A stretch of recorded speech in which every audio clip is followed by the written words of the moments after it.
ចាសួស្តីពុកម៉ែបងប្អូនទាំងអស់គ្នាថ្ងៃនេះដែរនេះខ្ញុំសូមធ្វើការបង្ហាញពីប្រភេទរទេះសម្រាប់លក់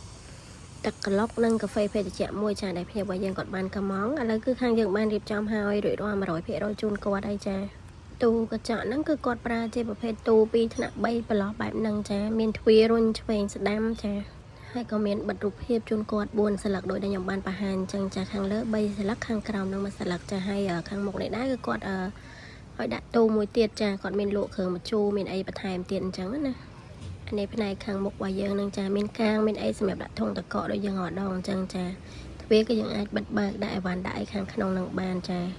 អានេះផ្នែកចំហៀងខាងម៉ូតូកន្លែងដែលយើងឈរលក់ណាគឺយើងចោះដាក់ធុងតកក60លីត្រមួយខាងក្រោយនេះដែរគឺយើងមានកាងមានអីដាក់ធុងតកកដូចយើងរត់ដងអញ្ចឹងចាហើយមានស្លាប25មកក្រោយទៀតសម្រាប់ដាក់អីវ៉ាន់អីទៅកពុកបានអញ្ចឹងណា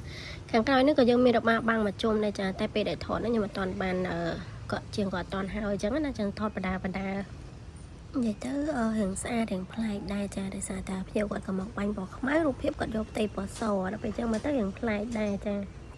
អញ្ចឹងសម្រាប់ពុកម៉ែបងប្អូនដែលគាត់មានបំណងចង់លក់ដូរដូចគាត់ឬក៏លក់អីផ្សេងក៏បានដែរចាគាត់អាចធ្វើការកម្មងបានប្រភេទអតេបែបហ្នឹងឬក៏កម្មងប្រភេទអតេអីផ្សេងហ្នឹងក៏បានដែរចាគឺខាងយើងមានទទួលកម្មងគ្រប់ប្រភេទអតេទាំងអស់ចាអញ្ចឹងសម្រាប់ពុកម៉ែបងប្អូនដែលគាត់មានបំណងចង់លក់ដូរអីគឺអាចធ្វើការកម្មងបានតាមរយៈ page ផ្ទាល់ឬតាមរយៈលេខទូរស័ព្ទដៃរបស់ខ្ញុំ5ខ្សែនៅក្នុងវីដេអូនឹងបានចាហើយក៏អរគុណច្រើនចំពោះការជឿជាក់និងគាំទ្រមកលើ page មេហៀងសិប្បកម្មធ្វើរទេះគ្រប់ប្រភេទយើងខ្ញុំផងដែរចាហើយក៏អរគុណសម្រាប់ការទស្សនាវីដេអូមួយនេះយើងនឹងជួបគ្នានៅវីដេអូក្រោយៗទៀតចាបាយបាយ